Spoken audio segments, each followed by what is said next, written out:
બધા ધંધા ખોલે છે તો પૂરી સેન્ટરો પર પૂરા ઉભા કરો ને। અમારા લોકો અહીંયા 30 તારીખથી આજે 4-5 દિવસથી ધક્કા ખાય છે। કેમ તમને ખબર નથી પડતી? પણ આપણે દરરોજ કરીએ છીએ। દરરોજ કરો। સરકારને તમે કહો ભાઈ અહીંયા કેન્દ્ર નથી ચાલતા, એ સરકારને વાત કરો। જો મામલતદાર શ્રી આ લોકોને તમે જ રેશન કાર્ડ આપ્યા છે, બરાબર છે? સરકારે જ રેશન કાર્ડ આપ્યા છે, તેને કેવાયસી કરવાના 2 મહિનાથી આ લોકો ધક્કા ખાય છે। આધાર કાર્ડ આપણે જ આપ્યા છે, સરકારને કહો આપણે જ આપ્યા છે, તેને અપડેટ કરાવવાની શું જરૂર પડી ગઈ છે? ICDS તમારે ડેડિયાપાડામાં કેટલા કેન્દ્રો ચાલે છે પૂછો અમને। ડેડિયાપાડામાં આપણે ICDS નું 2 ચાલે છે, એક અહીંયા પોસ્ટમાં કેમ નથી ચાલતું? BSNL માં કેમ નથી ચાલતું? ભાઈ તમારી જવાબદારી નથી? એને પૂછ્યું છે, બોલાવો એ લોકોને। નથી તો કેમ ઓપરેટર નથી? તો એની વ્યવસ્થા કરો, સરકારની વાત કરો। ચાલો ઉપર આ લોકો 2 વાગ્યાથી આવેલા છે। કેટલા જણ 2 વાગ્યાથી છે ભાઈ?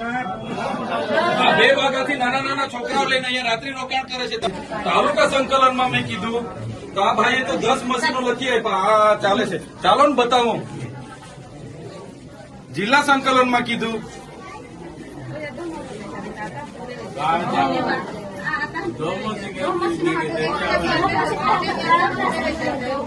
હા નમસ્તે કલેક્ટર સાહેબ।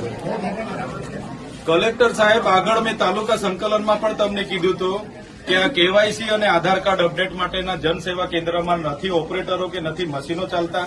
આજે આ 500 થી 700 લોકો હાથે તમારા પ્રાંત અધિકારી સાહેબ, તમારા મામલતદાર સાહેબ અને હું પોતે ઉભો છું।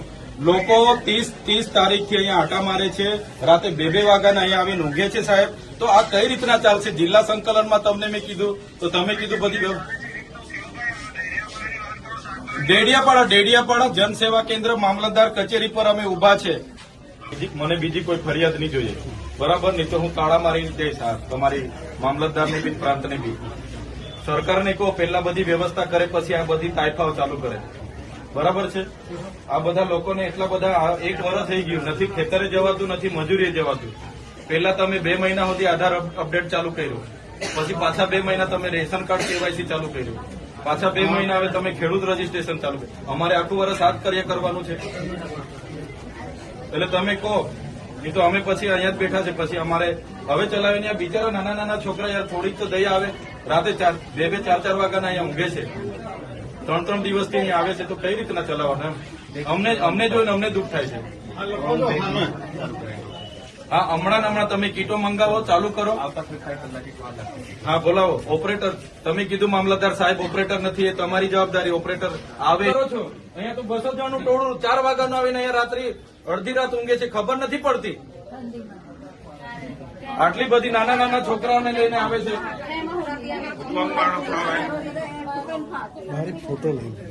ના પેલા બોલાવવા દો ને કેવાયસી વાળા કોણ છે એને પણ બોલાવો।